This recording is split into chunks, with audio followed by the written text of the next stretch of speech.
Hello, Johnny London here once again, and today I start out by painting the new beadings for the windows, which I have decided to use after all.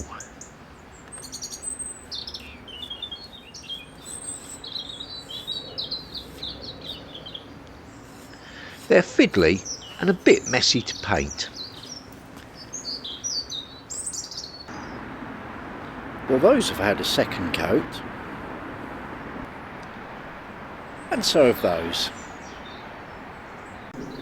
And just while I had the paint out, that's had another coat too.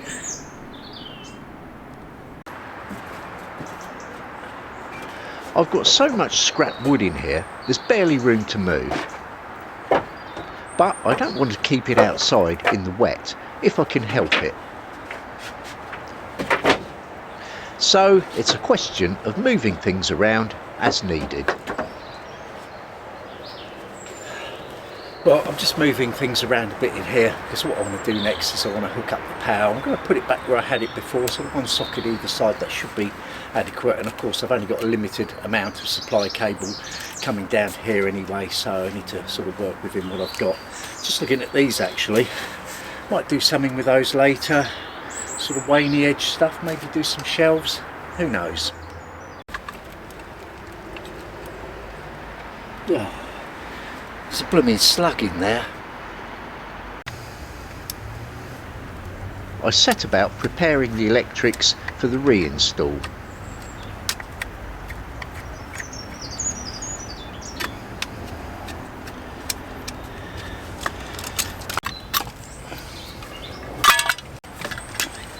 Well, I hope it goes without saying that before you do any electrical work, make sure you've isolated the circuit that you're working on.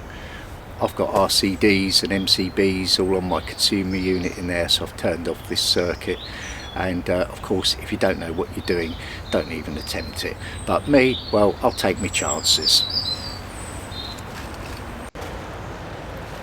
This is the main supply cable. It's armoured steel and a little bit inflexible in these cold conditions. Well, typically for me, I've done the hole a bit on the snug side. I didn't want a great big gaping hole in there for this cable, you know, the bugs getting up through there and one thing and another. But of course, I've put it underneath the cabin. Last time I did it, I just stuck one in the side, but I thought, you know, try and do it a bit better this time. And the cable doesn't really want to bend because it's that armoured stuff, but it is going. I've fed it through, and I'm going to pull it through from the other side. And hopefully that'll make a good job of it, and then I can just do another sort of smaller hole for these other incidental ones here.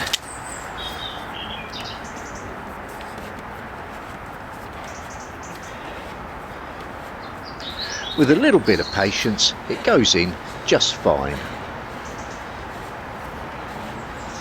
There we go. It's going pretty well.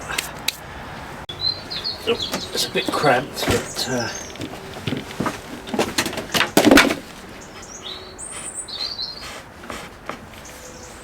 see how it's going. Now I can worry about the phone line, the internet cable and the RF or TV cable.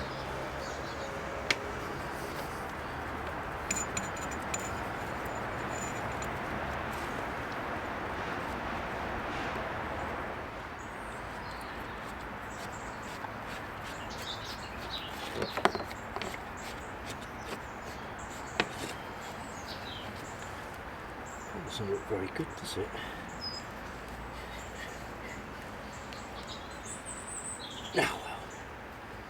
The outer sheath of the wire has split a little bit there, but I'll fix it with something.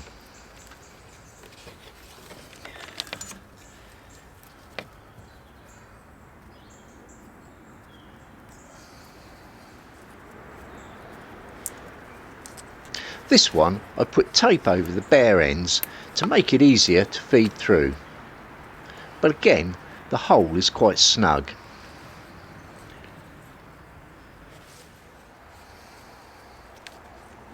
However, everything goes through in the end.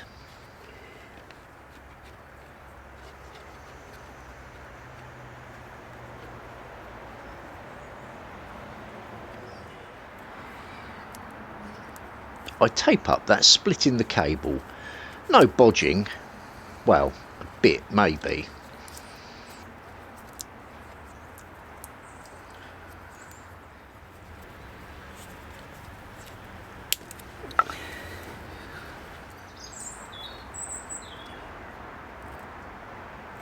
I managed to shove the TV one straight in with no bother.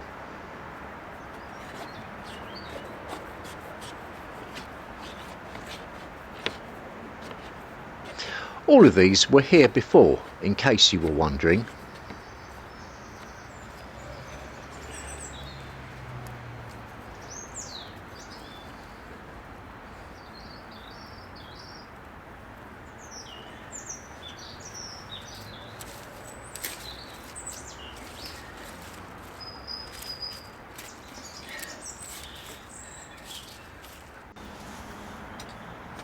I gathered these bits up, ready for a good old clean.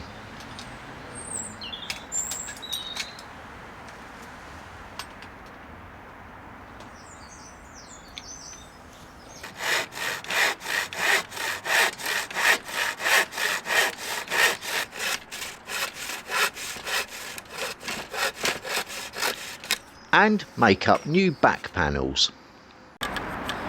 Well, these are not in prime condition, but they're not too bad. There's no sort of real loss of functionality. I'll just sort of finish cleaning all the bits of slug out and then just reuse them, I think.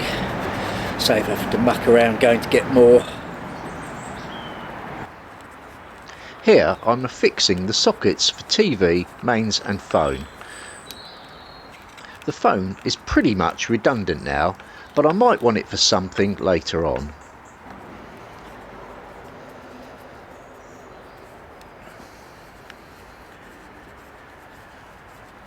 Now I may take all these off again to paint it all, and in any case that RF connector hasn't got its back plate in at the moment, because I want to clean that up. But I'm just trying to get everything sort of place marked, holes all lined up and in place, so just make it a little bit easier whatever I do in the future. Thought as much. Get it out of there. These odd bits really were just a bit too manky to reuse.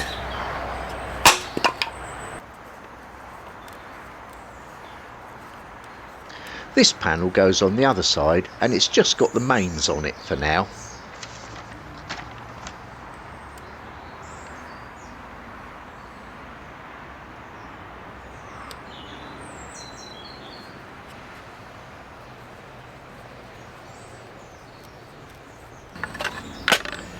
So I've now got both of those all ready to go. Back in the warm, and with the wooden panels now painted, I can properly clean and refix everything.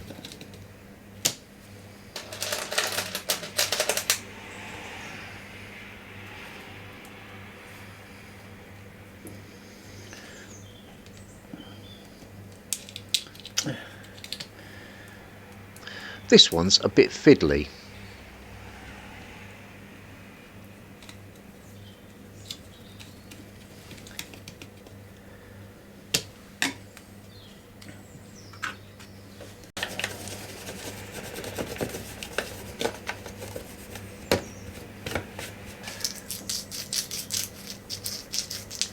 This needs to be a good clean connection.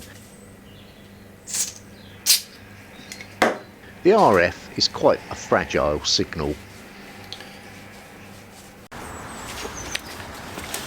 See if we can get these back on before dark.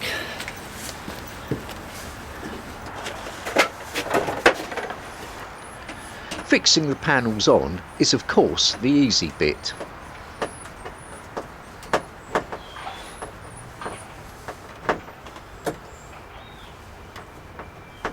It's connecting all the wires up which is fiddly, and the chilly conditions don't exactly help.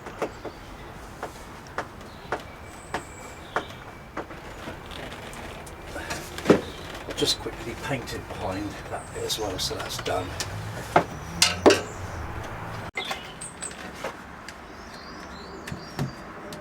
The other socket fits on the other side, and I take the cover off the conduit in order to run the cable.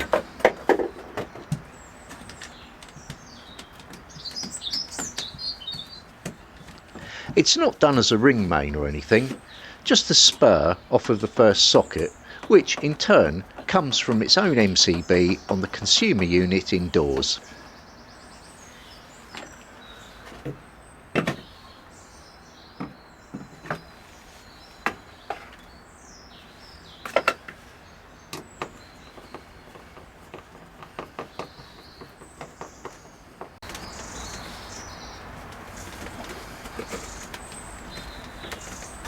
I've hit a bit of a snag.